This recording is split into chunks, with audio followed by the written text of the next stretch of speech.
Hello, and welcome to another episode of Witches and Wine.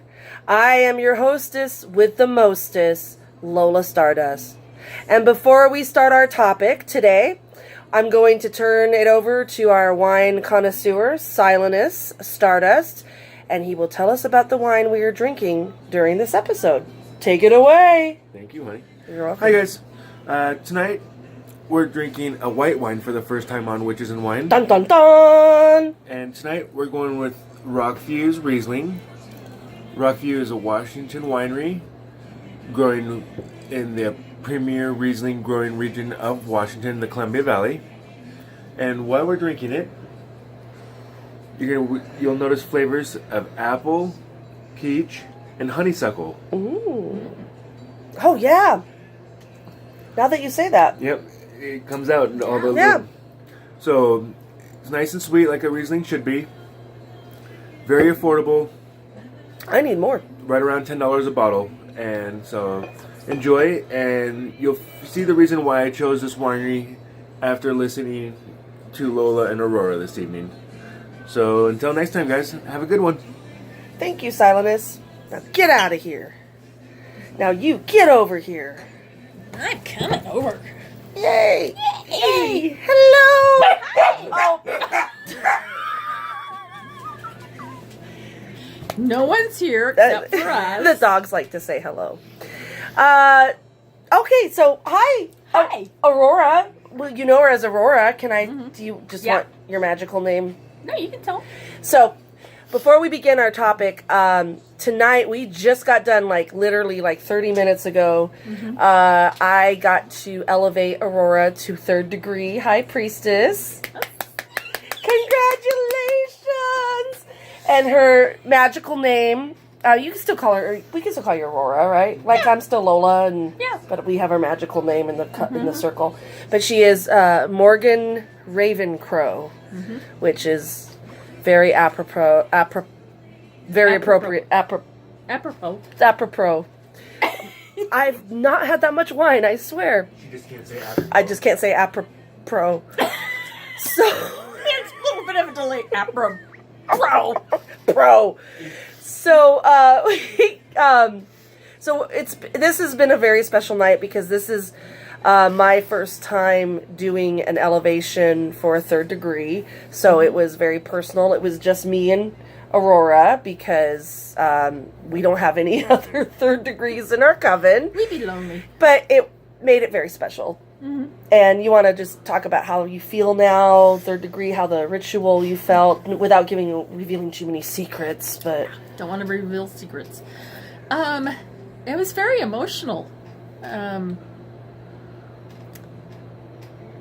And it's funny, I've been thinking about it all week, and I haven't gotten that emotional, and then tonight it just kind of hit me all at once, and it was very emotional, and very exciting, and I am just excited to start this new journey on the path. And because, we've talked earlier about the priest in our coven is still a dedicant. So he does do the priest parts in our ritual, most of them. But because he's a dedicant, there's not a lot he can do yet. Yeah. And that also means bringing up our dedicants to 1st degree, bringing up our 1st degrees to 2nd degree, so on and so forth. So now that I have a 3rd degree, another 3rd degree in the coven, she's going to be my right-hand woman, and so I'm really excited. I'm proud of her. I'm excited to be working with her. We work really good together. Yeah, we do. We have the same vision in our head where we want this coven to go. I think it's going to be just really exciting. Yeah, I do too. So I'm just Looking so forward happy. to it. Yeah, and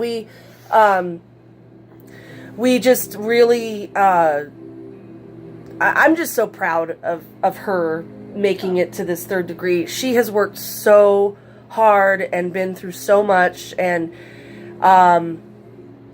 it was just really special tonight.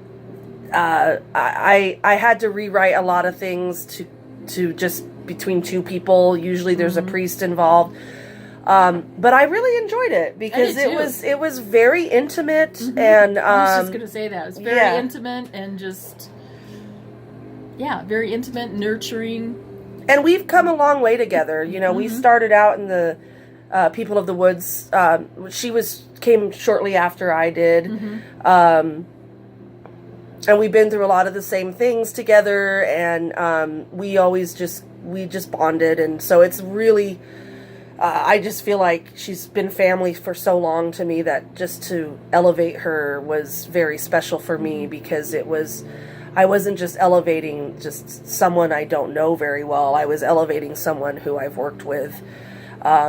She steps up and takes on responsibilities in the Coven. She helps me out. She's already been doing third degree stuff. We just made it official tonight. So, again, congratulations. And I am so proud of my sister. Yeah. Yay. And let me tell you, we got, Hecate's our patron goddess. She works a lot with Morrigan. There was a moment in the ritual, without revealing too much, where, beforehand, Hecate and Morrigan, at least with us, they're very possessive with us. Yeah, possessive. And they kind of, not that they don't like each other, but they do this a lot. Mm-hmm.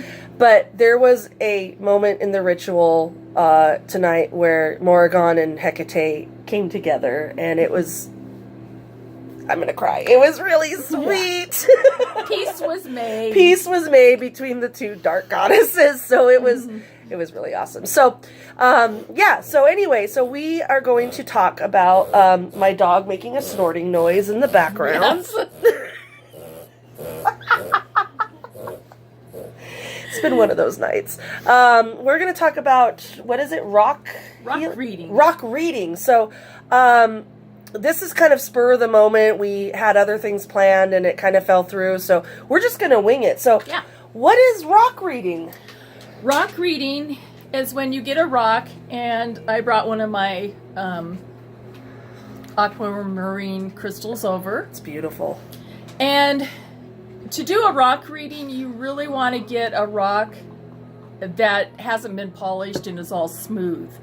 You want one that has all sorts of jagged edges and crevices in it. More raw. And The natural raw. Yeah. And which are better to work.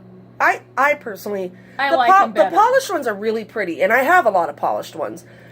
But the raw crystals are just so awesome to work with. The energy is way better. The energy hasn't been muted yet. Yeah, it's way better. So what you do is you pick out a rock that you want somebody to read for you. You could also do it on yourself if you want. But it's kind of interesting just to pick a rock and have somebody read it for you. And you wouldn't think that you would be able to get much from a rock. I know the cat's coming up. But it's like when you start looking at it, you notice different things about it. Sometimes you'll see faces, sometimes you'll see animals, and speaking of animals, a cat tail might in your mouth. Sorry. Get that pussy hair out of your mouth. This is our magic cat. She just go see daddy. Go see daddy. But anyhow, you just start looking at it and just tuning into the rock, and the rock will start speaking to you. And then you just give a reading to somebody. So is it like scrying? It's a lot like scrying, yes. Okay. Yeah. So it's like reading tea leaves or looking in dark mirrors or crystal balls? Yeah. Okay, yeah. Okay. So I'm just going to hand this to you. Okay. And I just want you to, I'm putting her on the spot. Well, that's okay. I like this. And just start looking into it and picking up on things. Okay. Well, first of all, the energy is great. Mm-hmm. It's just amazing. And I see hearing my husband burp in the background. I see this actually, I'm looking just at the shape of the rock, and the first thing that stood out,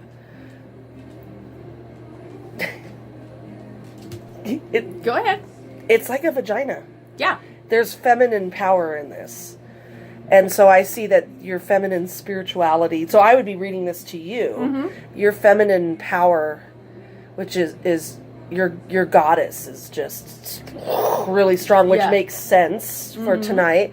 But that's the first thing I saw. And then I also saw it as just you go through the highs and lows and you come out at the top, because I'm reading it this way rather than reading it how you would read like a sentence would be from the left to right. I just read it this way. I read it from right to left, and I see that you've started out somewhere on top and you went down and now you're at the top again. Yeah. But that's kind of how I view. I mean, I could focus on this. It could take a long time, but I could. And I think this is healing. I see this as healing, and this is the healing that you're working on. You're a healer, so this is very prominent in this. Yeah, that's really cool. Yeah. I like doing that. It's really awesome, and I mean, these readings can take a while. Yeah, I'll just show you the shapes and stuff. There's the vagina, and then there's how I saw the crevice. She goes from the top to the bottom to the top, or I think it was this way. And then there's the healing. I saw the healing. Where's the healing? It's hard to see on the camera, but right here is it doesn't really show up, but here, to us, this is all white. I saw that as healing. I see this dark area as a dark spot, but it's behind you. Yeah. I don't know why I read that. It doesn't, directionally, it's not behind anything, but I see that's what I'm talking to. It's talking to me, and I see the darkness is behind you. That's really cool. Yeah. I like that. I know. That's so cool. When did you learn about this? I was taking a class with a Native American woman, and she had us, we didn't even know what we were going to do, and she had us bring raw crystals. Or you could just pick up a rock out of the driveway if you wanted to. Which that makes it so cool. It's accessible. Yeah. And so we each got a rock, and then we were paired off with another person, and we just switched rocks and had the other person read us. And it was such a powerful exercise. And when she first told it to us, we were like, we're going to read rocks? You know, like, really? But the more you look at it and the more you feel the rock, it just starts coming to you. Yeah, it just starts talking to you, and it was amazing how accurate the readings were. So I advise anybody just to try it. You can try it with yourself, but it's amazing to try it with another person, because then you get the feedback. And so then you know what you're getting is an accurate reading. And it's just a very powerful exercise. I really like that. And it can be, like you said, any rock or any crystal that speaks to you, or maybe you could have like a group of crystals and they can pick out what they want to use to read, or what you want to use. So that's really cool. I like that a lot. I've never even thought about that. And you said you started, how long ago was that you learned about that? Oh, I think it's been over 5 years now. Oh, wow. Yeah. And how often have you been using it a lot lately, or? I actually used it the other night, and I had just a little tiny crystal. And I actually saw the face of my mother-in-law appear in it. That's right, you were telling me that. Yeah. That's amazing. Yeah. Yeah. And then after I got done seeing that, I would turn it different ways, and I had different animals appear, and so it's pretty amazing what you can get. from it. Yeah. That's amazing. Mm-hmm. Now, we have a few more minutes. Did you want to talk about the feathers or do that another Sure. time? We can.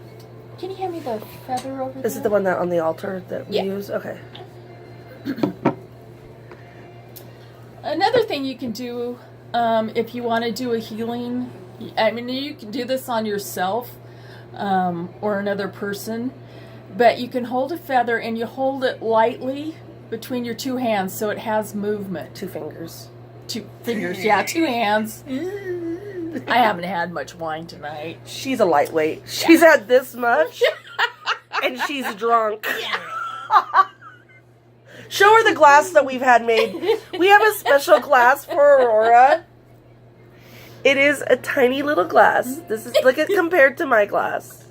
This is Aurora's glass. We always have it for her because she's. I never fill it up. I know this all the is way. it. It's just like this. But you never really let it empty either. I do too. Yes, she does. Bad band. I know. So anyway, you want to hold it between your 2 fingers, not your 2 hands. Mhm. And then you just lightly... Doesn't it matter the size of the feather? No. Pan. The peanut gallery can be quiet. And you just lightly take it over somebody's body. Mm-hmm.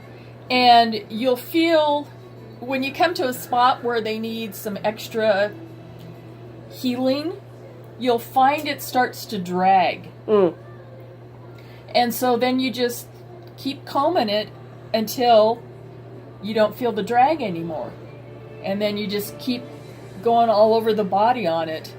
I think that's really cool. Yeah. You've done that on me, and it's pretty accurate because I know parts in my body that need healing, and she would come across that area, and the feather would just kind of, or it makes like a, you'll just feel it almost just bounce right off, or like a block, it's, you know, it'll be smooth, and then it'll like kind of hiccup a little, or it's really cool. You be able, it's kind of amazing when you're having this done to yourself because you can feel it. Yeah. You can feel it go through.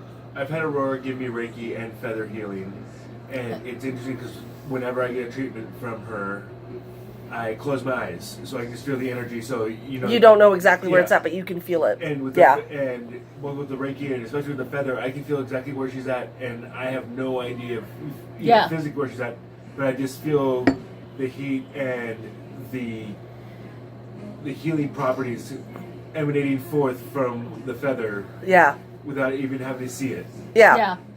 And it's then pretty cool. After you've gone through, and it's like you're brushing my hair. Yeah. And you've gotten past the blockage, then you want to take the feather and just go like this towards the ground so that you get that energy off of it and send it into Mother Earth. Yeah. You don't want to, send it towards another person. Be careful where you're flicking your feather. Good advice. Well, that's good advice in general. Yeah. Be careful where you flick your Coven quote of the night. Be careful where you flick your feather. So you could do that on yourself or another person, and it's just amazing. If you have any place that hurts, just take your feather and just go over your body. So I have right here. I've got tendonitis in my. Yeah. It's. You can really feel. Yeah, and when I was opening the wine, did you hear me in there go ow? I thought she was just happy about the wine. And then I went ow. Ow! Oh, I just heard you go, wow! No, I went ow because I have really bad wrists. I get the carpal tunnel and the tendonitis, and this has been acting up. Yeah. Yeah. So you just take the feather and just... Yeah. Mm-hmm. And remember not to grip the feather tightly. You want it loose so it has movement. Yeah. That's really nice. Yeah. That's what she said. He's. I know. Silas is over there just giggling. Pan didn't get to come out tonight because he couldn't priest, but Pan was present in our ritual tonight. Yes, he was. So you just keep doing that. So yeah, that's nice. Yeah. That feels really good. Yeah. I like that. That is so wonderful. And then flick that. Oh, that feather. I was going to say. Anyway, flick that bitch. Drink some more wine. Drink Welcome more to Witches and Wine. And sip. So I just encourage everybody to, try the rock readings, try the feather healing. Yep. It's amazing what it'll do for you, and the information that'll come through, and it's pretty awesome. Well, thank you so much, Aurora, for showing us this. I am gonna start using the rock readings. I think I want to do this as a coven. I think that'd be really awesome. Yeah, let's do rock readings and do rock readings, you guys. It's really awesome. And do feather healing. Feather healing. Feather healing's rock and feather, rock and feather, go together like whips and leather. Oh, silentness is just gone. They've lost it. We are like high on life right now. It's been a great night. Oh, we've had such a great night, and thank you so much for joining us. Next week we have a special guest, and I'm not going to say who it is, but we have someone that's not in our coven who has agreed to come and talk to us about some cool stuff. So I'm looking forward to that. Hopefully, if plans don't change. So, and again, if you're interested and want to come talk about a subject that you like and you want to drink wine with us, please let me know. You can email, you can either, well, people know how to get a hold of me on Facebook, or you can email crossroadscoven@gmail.com. That's crossroadscoven@gmail.com. All right, till next time, remember to be kind to one another and walk with the goddess. And until next time, blessed be. Blessed be. Bye, everybody.